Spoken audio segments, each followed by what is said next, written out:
आप याद रखिएगा, जब ये मामला हो गया कि भाई गुटनिरपेक्ष आंदोलन रहेगा, नेहरू बड़े होशियार थे, उनको लगा भाई गुटनिरपेक्ष आंदोलन जुड़ने का फायदा ये है, भारत जितना गरीब देश था, जिस तरीके से हम आजाद हुए थे, पूरी दुनिया में भारत नेता बन गया, इसके अलावा कि हमारे पास कुछ था ही नहीं खाने पीने को। भाई कोई गरीब आदमी नेता बन जाए तो विचारों से बनेगा। तो नेहरू ने इस बहाने तो पूरी दुनिया में इंडिया का नाम फैला दिया। ऐसी बात ही करते थे। 1954 में संयुक्त राष्ट्र संघ का सम्मेलन था, गए थे, भाषण दे रहे थे, और उन्होंने कहा था मैं चाहता हूं पूरी दुनिया से परमाणु हथियार बिल्कुल खत्म हो जाने चाहिए। लोग देख रहे थे उनका, कौन है भाई ये? अरे गांधी, गांधी के देश के हैं। कहा ओ गांधी के देश के हैं। हमने ऐसी इमेज बना ली गांधी। अच्छा, कुछ हमें गलतफहमी भी हो गई, और गलतफहमी ये हो गई, गांधी ने लाठी के बिना अंग्रेजों को भगा दिया यहाँ से।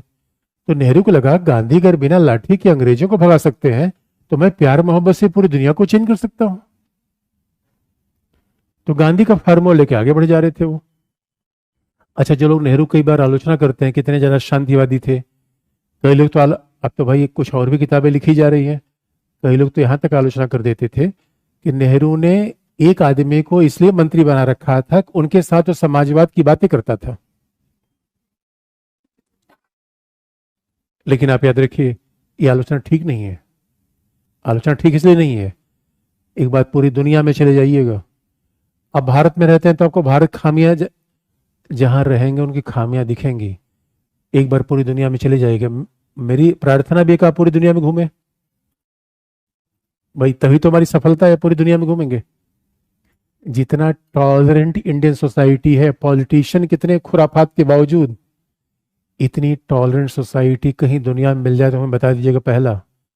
इतना विविधतापूर्ण समाज कहीं एक साथ रहते हुए मिल जाए तो बता दीजिएगा दूसरा। कहीं आप एक एग्जाम्पल दे दीजिएगा। भारत का स्वभाव ही शांतिवादी है, इसलिए नेहरू तो उसी की फॉरेन पॉलिसी बना रहे थे। लेकिन अब जब 90 की बात आई तो नेहरू से पूछा गया कि नैम में आप शामिल होंगे? क्या शामिल तो होंगे, तो इनका नैम का थीम क्या रहेगा? साम्राज्यवाद विरोध, उपनिवेशवाद विरोध, या कुछ और? उनका देखिए, नैम का थीम रहेगा शांति और परमाणु हथियारों का विरोध।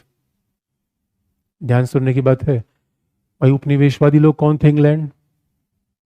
उपनिवेशवादी कौन थे भाई? इंग्लैंड का छोटा भाई अमेरिका। यद्यपि अमेरिका पहले उपनिवेशवाद से लड़ा था, लेकिन बाद में पश्चिमी दुनिया पर आरोप लगता था। नेहरू बड़े होशियार थे, नेहरू को महारानी के साथ भी संबंध सेट करके रखना था। अरे महारानी बड़े काम की थी। पैसा कौन देता? इसे याद रखो। अब ये बात, नेहरू बड़े होशियार थे। नेहरू गए स्टालिन के पास, सोवियत संघ के नेता। सोवियत संघ का बड़ा समाजवादी है। तब उस समय समस्या थी, स्टालिन ने तो अमेरिका का नाम सुनना चाहता था और न अमेरिका स्टालिन का। स्टालिन ने नेहरू के बारे में ऐसी असंसदीय बात कही जो मैं आपको बताऊंगा नहीं। हाँ बता दूं, बिला वजह बता दूं आपको। ये बच्चे केवल फंसाना, ऐसी कंट्रोवर्सी पैदा करना चाहिए, उसके बाद तमाशा देखेंगे उसके बाद। मेरे बच्चों, स्टालिन के पास नेहरू गए। स्टालिन ने कहा नेहरू आप समाजवादी हो? मैं कहा हाँ समाजवादी हूं। कॉमनवेल्थ के मेंबरशिप अभी भी ले रखे हो समाजवादी? उनका कॉमनवेल्थ की मेंबरशिप अलग है। उनका बिना महारानी का आप काम नहीं चलता क्या? नहीं, काम तो चलता है, उनके साथ अच्छा चलता है। अरे मेरे बच्चों, हमारी सेना अंग्रेजों ने बना रखी थी, पैसा उनके पास था, सारा ट्रेनिंग उनसे ले रहे थे। तो नेहरू ने जवाब दिया कि देखिए, पहले हमारे संबंध थे पराधीन राष्ट्र के रूप में, आज हमारे संबंध होते हैं बराबरी के आधार पे। आप उसको हम कंपेयर मत करिए। स्टालिन ने कहा ना देखो नेहरू, तुम समाजवादी नहीं हो। नेहरू कहा आपकी इच्छा हो सकती है मैं समाजवादी हूं या नहीं हूं। स्टालिन ने तो यहां तक कह दिया कि नेहरू ये गुलाब क्यों रखते हो भाई? अच्छा, गुलाब पूंजीवाद का प्रतीक है। समाजवादी प्रेम मोहब्बत की बात नहीं, पेट की बात करते हैं, याद रखना। जिसका पेट भरा होता है वही प्रेम मोहब्बत जैसी रोमांटिक बातें करता है, और समाजवादी आदमी किसकी बात करता है? तो फिर ये बात स्टालिन ने कही। स्टालिन ने कहा अच्छा तुम गुलाब भी रखते हो, समाजवादी हो?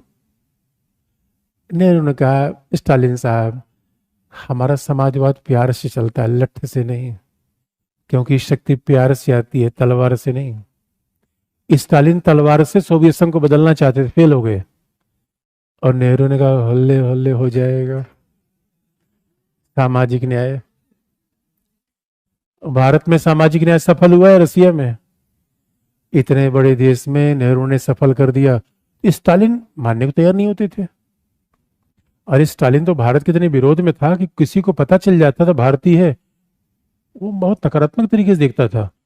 सोवियत संघ की पहली राजदूत नेहरू की सगी बहन विजयलक्ष्मी पंडित थी, और विजयलक्ष्मी पंडित से स्टालिन कभी मिला नहीं।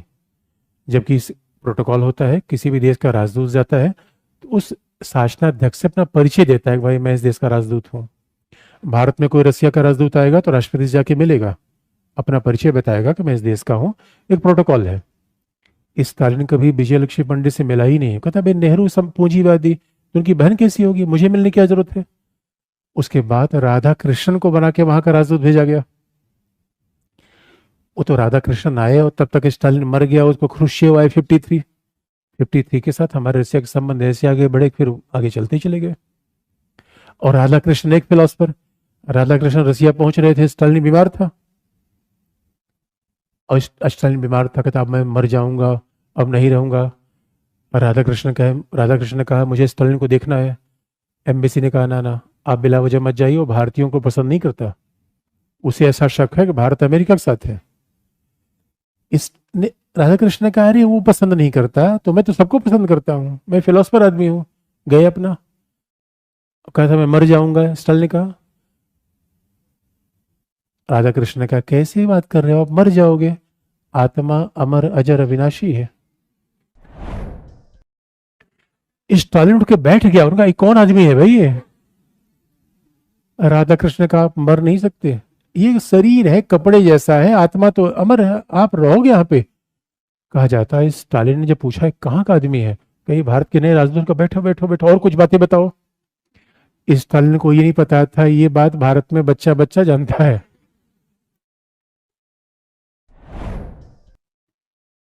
इसलिए नेहरू जिस गुट निरपेक्षता की बात को मानते थे, आज भी दुनिया में प्रासंगिक है। साम्राज्यवाद उपनिवेशवाद हट गया, और लेकिन शांति की खोज आज भी दुनिया को है।